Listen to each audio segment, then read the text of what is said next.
સ્વામિનારાયણ ભગવાન 7 વર્ષ વન વિચરણ કર્યું છે. સ્વામિનારાયણ ભગવાને આખા ભારતની તીર્થયાત્રા કરી. બધા દેશો, બધા રાજ્યો, જે પ્રદેશો એમાં વિચરણ કર્યું અને પછી સ્વામિનારાયણ ભગવાને એમાંથી જે કંઈ સારું સારું લાગ્યું એનું ગ્રહણ કર્યું અને સ્વામિનારાયણ ભગવાન 7 વર્ષ 1 માસ અને 11 દિવસ વન વિચરણ કરી અધર્મ ટાળતા, ધર્મનું સ્થાપન કરતા સંવત 1856 શ્રાવણ વદ 6ને દિવસે ભગવાન લોજમાં પધાર્યા છે, ગુજરાત પધાર્યા છે. આમ તો લોજમાં પધાર્યા ને એ પહેલાં મહારાજ અહીંયા સુરત બી આવેલા અને સુરતમાં જે અશ્વિની કુમારનો આરો ત્યાં બી ભગવાન પધારેલા નીલકંઠ વર્ણી વેશે અને તાપી નદી ઉપર ચાલતા ચાલતા સ્વામિનારાયણ ભગવાન આ તાપી નદી પાર કરીને ગયેલા. આમ તમે જોવા જાઓ ને તો તાપી નદી બી પ્રસાદીની છે કે સ્વામિનારાયણ ભગવાન તાપી નદી ઉપર ચાલતા ચાલતા આગળ ગયેલા. અને જ્યારે સુરત ભગવાન પધારેલા એ સમયે સિટી વિસ્તારમાં એક ગોડિયાનું મંદિર છે અને મંદિરે સ્વામિનારાયણ ભગવાન ત્યાં ઉતરેલા અને એ મંદિરમાં ભગવાને દર્શન કર્યા અને પછી ત્યાં જે મહંત હતા ને મહંતને સ્વામિનારાયણ ભગવાન પૂછતા કે કંઈ થાળબાળ થયા છે, જમવું છે કે મહંત કે આજ તો કોરા કડાકા છે કે કંઈ થયું નથી, કંઈ ખાવાનું દીધું નહીં. ત્રંબકેશ્વર દર્શન કરી નીલકંઠ વર્ણી સુરત બંદરે પધારેલા. કવિ દલપતરામ લખે, ત્રંબકેશ્વર દર્શન કરી આવ્યા સુરત બંદર હરી, અખાડો નિર્વાણનો જ્યાં છે, ગોડિયાતણું મંદિર ત્યાં છે. એ મંદિરે સ્વામિનારાયણ ભગવાન આવ્યા. આજે બી રામપુરા મંદિર તમે જાઓ દર્શન કરવા, એ વખતનો જે સુરતી સમાજ, ત્યારે હજી આપણે સૌરાષ્ટ્રવાળા તો અહીંયા આવ્યા નહોતા સુરત, સુરતી સમાજ એમાં સત્સંગ થયેલો અને સ્વામિનારાયણ ભગવાન એ વખતે ત્યાં રામપુરા પાસે જે ગોડિયા નિર્વાણનો અખાડો, ગોડિયાનું મંદિર, એ મંદિરે દર્શને ગયેલા. કોઈ રામપુરા મંદિરે દર્શને જતા હોય ને તો ત્યાં નજીકમાં છે, ક્યારેક જાજો. અને ત્યાં મંદિરે ભગવાન રોકાણા, 3 દિવસ રોકાણા નીલકંઠ વર્ણી. અને મહંતને રોજ પૂછે, નિત્ય પૂછે મહંતની પાસે, રાજભોગ થયા છે કે થાશે. રાજભોગ એટલે બપોરે ભગવાનને જે થાળ ધરાવવામાં આવે એને રાજભોગ કહેવાય. અને ભગવાન જમી લે પછી મંદિરમાં જે કોઈ તીર્થવાસી આવ્યા હોય એને જમાડવામાં આવે. એટલે નીલકંઠ વર્ણી રોજ મહંતને પૂછે, નિત્ય પૂછે મહંતની પાસે, રાજભોગ થયા છે કે થાશે. કહે ઉત્તર મહંત કાકા, આજ તો થયા કોરા કડાકા. આજ તો કે કોરા કડાકા થયા, કંઈ થાળબાળ થયા નથી. મને એવું લાગે કે આ મહંત સુરતી નહીં હોય. સુરતી હોય તો એ ખાવામાં કોઈ દી લોભ ન કરે ભાઈ, ખવડાવવામાં લોભ ન કરે. 3 દી સુધી નીલકંઠ વર્ણીને કંઈ જમવા ન મળ્યું. 4થે દિવસે એક માળણ હતી, ફુલહાર વેચતા હોય ને માળી લોકો, એમની પત્ની કોઈ નારી માળણ, એ માળણને ભાવ જાગ્યો અને માળણે સ્વામિનારાયણ ભગવાનને જમાડ્યા. આ 1-2 પ્રસંગો એવા છે કે જ્યારે કૃષ્ણ ભગવાન મથુરા ગયા ત્યારે એક માળીએ ભગવાનને હાર પહેરાવી, એનું નામ સુદામા હતું. મથુરાના માળીનું નામ સુદામા. કૃષ્ણ ભગવાનને હાર પહેરાવ્યો અને કૃષ્ણ ભગવાનની પૂજા કરી હતી. અને એક આ સુરતની માલણ જેમણે સ્વામિનારાયણ ભગવાનને જમાડ્યા. અને પછી સ્વામિનારાયણ ભગવાન તાપી નદીને કિનારે આવ્યા. અશ્વિની કુમારનો આરો, જ્યાં આપણે રુસ્તમબાગ મંદિર બનાવ્યું ત્યાં આરો હતો, ઉતરીને સામે પાર જવાતું. નીલકંઠ વર્ણી ત્યાં આવ્યા અને તાપીમાં બહુ પાણી જાતું હતું, પણ જેમ પાણી ઉપર કમળ તરે એમ નીલકંઠ વર્ણી પાણી ઉપર ચાલતા ચાલતા સામે પાર ગયા. કવિ દલપતરામ લખે, હતું તાપીમાં નીર અત્યંત, તોય તેમાં ચાલ્યા ભગવંત.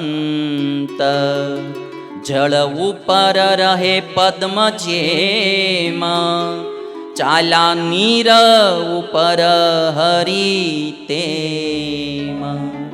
પાણી ઉપર ચાલતા ચાલતા સ્વામિનારાયણ ભગવાન તાપીને સામે પાર પહોંચ્યા છે. અને સ્વામિનારાયણ ભગવાન 2 વાર સુરતમાં આવેલા. એક નીલકંઠ વર્ણી વેશે આવેલા, અને પછી સ્વામિનારાયણ ભગવાન જ્યારે ધર્મધુરા સંભાળી ત્યાર પછી સ્વામિનારાયણ ભગવાન અહીંયા સુરતમાં આવેલા. અને એ વખતે અરદેસર કોટવાળ હતા, સુરતના સિટીના રક્ષક હતા, જેને આપણે પોલીસ કમિશનર કહીએ ને, એટલે એનું નામ કોટવાળ હતું, અરદેસર કોટવાળ. અને તમે બધા જાણો જૂનું જે આપણું સુરત શહેર એની ફરતો કોટ હતો, અને આખા કોટની અંદરનું જે શહેર એની રક્ષા કરવી એ જવાબદારી આ અરદેસરની હતી. પોતે પારસી ધર્મના હતા અરદેસર કોટવાળ. અને અરદેસર કોટવાળને એક મુનિ બાવા હતા દિલ્હીના, મૂળ દિલ્હીના મુનિ બાવા. અને બ્રહ્માનંદ સ્વામી એમની પાસે સંસ્કૃત ભણવા માટે સુરત આવેલા. અને બ્રહ્માનંદ સ્વામીની બુદ્ધિ, બ્રહ્માનંદ સ્વામીનું સાધુતા અને તેજસ જોઈ અને મુનિ બાવાને સત્સંગ થયો. સંન્યાસી હતા, ધર્મ ધુરંધર, એકદમ પહાડી, એટલા રૂપાળા, એટલા તેજસ્વી હતા મુનિ બાવા. જે આજે કતારગામમાં મંદિર છે મુનિ બાવાનું, જ્યાં આશ્રમ હતો ત્યાં મંદિર બનાવેલું છે, આજે બી છે. એ મુનિ બાવાને સત્સંગ થયો, એને કારણે અરદેસર કોટવાળને સત્સંગ થયો. અને અરદેસર કોટવાળે સ્વામિનારાયણ ભગવાનને એ જમાનામાં સુરત તેડાવેલા. સ્વામિનારાયણ ભગવાન ત્યારે ગઢપુરથી અહીંયા સુરત પધારેલા, કોસાડ થઈ અને સુરત આવેલા. સુરતમાં ભવ્ય અસવારી નીકળેલી. અને સુરતની પરિસ્થિતિ ત્યારે કેવી હતી કે આમ તમે જુઓ તો અંગ્રેજ શાસન હતું, સુરતમાં મુસ્લિમ નવાબ હતા, અને જે આ તેડાવનાર હતા એ અરદેસર કોટવાળ પારસી ધર્મના હતા, અને ધર્મગુરુ જે આવી રહ્યા હતા એ હિન્દુ હતા. અરદેસર કોટવાળ એમણે બધા પાસેથી પરમિશન લીધી કે અમારે સારામાં સારી સ્વામિનારાયણ ભગવાનની ભવ્ય અસવારી કાઢવી છે સુરતમાં. અને ત્યારે અંગ્રેજોએ પોતાની અંગ્રેજ બેન્ડ વાજાની પલટન મોકલેલી, અને સ્વામિનારાયણ ભગવાનની ભવ્યાતિ ભવ્ય અસવારી સુરતમાં નીકળેલી. સુરતમાં જે સત્સંગની શરૂઆત થઈ એ અહીંથી થયેલી, અને મૂળ સુરતી લોકોમાં. અને સ્વામિનારાયણ ભગવાન અહીંયા જે રુસ્તમબાગ આપણું મંદિર, એ મંદિરમાં સ્વામિનારાયણ ભગવાનનો ઉતારો હતો. એ જગ્યા જે છે અશ્વિની કુમારકના કાંઠે, તાપીના કાંઠે, એનું નામ એટલા માટે જ રુસ્તમબાગ છે. રુસ્તમબાગ શબ્દ પારસી લોકોનો શબ્દ છે. અરદેસર કોટવાળનો એ બાગ હતો તાપી નદીને કિનારે, અને એમાં 2 બંગલા હતા. એમાં સ્વામિનારાયણ ભગવાનનો ઉતારો એમણે કરાવેલો. અને પછી 9 દિવસ ભગવાન સ્વામિનારાયણ ત્યારે સુરતમાં રોકાયેલા. અને જ્યારે 9 દિવસ રોકાઈને ચાલ્યા ત્યારે પાછા એ રુસ્તમબાગમાં આવ્યા. અને અરદેસર કોટવાળને સંકલ્પ થયો કે રામચંદ્ર ભગવાને ભરતજીને પૂજવા માટે પાદુકા આપી હતી, એમ જો સ્વામિનારાયણ ભગવાન મને કોઈ ચીજ આપે તો હું આખી જિંદગી એની પૂજા કરીશ. અને એના અંતરનો સંકલ્પ જાણી, સ્વામિનારાયણ ભગવાન તો અંતર્યામી હતા, એનો અંતરનો સંકલ્પ જાણી સ્વામિનારાયણ ભગવાને એને પોતે પહેરેલી જે પાઘ એ ઉતારીને અરદેસર કોટવાળને આપી. અને અરદેસર કોટવાળે આખી જિંદગી એ પાઘની પૂજા કરી. અને અરદેસર કોટવાળ એમના દીકરા, એમને પછી કોઈ પાછળ સંતાન નહોતું, એટલે એ પાઘ એમના પુત્રના સસરા પક્ષમાં ગઈ. અને 7મી પેઢી આજ પણ એ પાઘને હાચવે છે અને પોતાની ઘરે રાખે છે. તમે જાઓ, એ કયો એરિયો કહેવાય બાલસમ? પમ્પિંગ સ્ટેશન ને? હા, પમ્પિંગ સ્ટેશન પાસે આજે બી અરદેસર કોટવાળનું ઘર છે. અને એ ઘરે એમણે એક સ્પેશિયલ રૂમ બનાવ્યો છે, અને એ રૂમમાં એમણે પાઘ પધરાવી છે. પેલા દર ભાઈ બીજના દિવસે એમની અસવારી નીકળતી પાઘની, અને ત્યારે લોકોને પાઘના દર્શન થતા. ત્યાર પછી લોકોને એવું થયું કે સ્વામિનારાયણના સંતો ભક્તો ખૂબ આવે છે દર્શને, અને વર્ષે એક જ વાર દર્શન થાય એ સારું નહીં, એટલે એમણે એક સ્પેશિયલ રૂમ બનાવી દીધો અને એમાં એ પાઘ પધરાવી.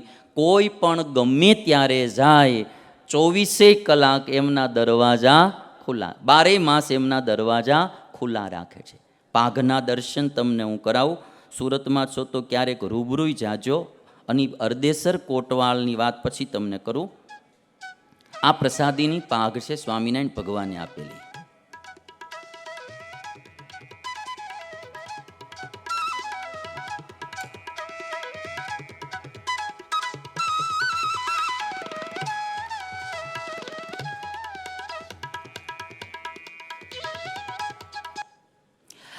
આ અરદેસર પરિવારનો 7મી પેઢી હજી પાઘ હાચવે છે. સ્વામિનારાયણ સંપ્રદાયના કેટલા સંતોએ એમને કોરા ચેક આપ્યા છે, તમારે જેટલું એમાઉન્ટ લખવું એટલું આમાં લખી લ્યો, આ પાઘ અમને આપો.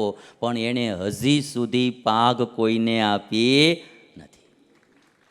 કે અમારા પૂર્વજોને સ્વામિનારાયણ ભગવાને આપેલી વસ્તુ એનું કોઈ મૂલ્ય હોય નહીં, આ તો અમૂલ્ય ચીજ છે.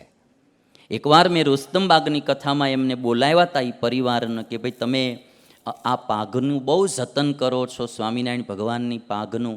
અને ત્યારે એ અરદેસર કોટવાળના પરિવારનો સભ્ય એમ બોલ્યા હતા કે સ્વામીજી, અમે પાઘની રક્ષા નથી કરતા, પાઘ અમારા પરિવારની રક્ષા કરે છે. અમે પાઘની રક્ષા નહીં કરતા, પાઘ અમારા પરિવારની રક્ષા કરે છે. અને એ અરદેસર કોટવાળ સ્વામિનારાયણ ભગવાનના ભગત હતા અને એમની અસવારી કાઢેલી. કોટવાળ હતા ને સુરતમાં, રોજ રાત્રે સાંજે એમના ઘર આગળ મોટા જબરા તપેલામાં ખીચડી બનાવતા. રોજ અરદેસર કોટવાળ કે કોઈ પણ માણસ ભૂખ્યો હોય તો અહીંયા આવીને ખીચડી ખાઈ શકે. અરદેસર કોટવાળ જ્યારે સુરત શહેરના રક્ષક હતા ત્યારે એમ કહેવાય કે એક ચોકમાં બોર્ડ મારેલા હતા કે દરવાજા ખુલ્લા મૂકીને સૂઈ જાવ. કે હા, કોઈ ચોરી ન થાય, કોઈ લૂંટ ન થાય, આવા અરદેસર કોટવાળ હતા. અને સાંજે બધાને ખીચડી એટલે જમાડતા કે કોઈ ભૂખ્યો હોય તો ચોરી કરવાનો વિચાર કરે ને, ખાઈ લીધું હોય તો શાંતિથી સૂઈ જાય, એટલે ચોરી થાય નહીં. પોતાના ખર્ચે અરદેસર કોટવાળ બધાને ખીચડી જમાડતા. અને એટલા માટે મારે કહેવું છે વાલા ભક્તો કે સ્વામિનારાયણ ભગવાનને અરદેસર કોટવાળ સુરતમાં લાવ્યા, એમને કારણે આ સુરતનો સત્સંગ. અને અત્યારે આપણે કહી શકીએ કે સ્વામિનારાયણ સંપ્રદાયના હરેક ગામડાઓમાં શિરમોડ કોઈ સત્સંગ હોય તો એ સુરતનો સત્સંગ છે, સુરતનો સત્સંગ. અને સુરતી લાલાઓને કારણે રામપુરાનું મંદિર તૈયાર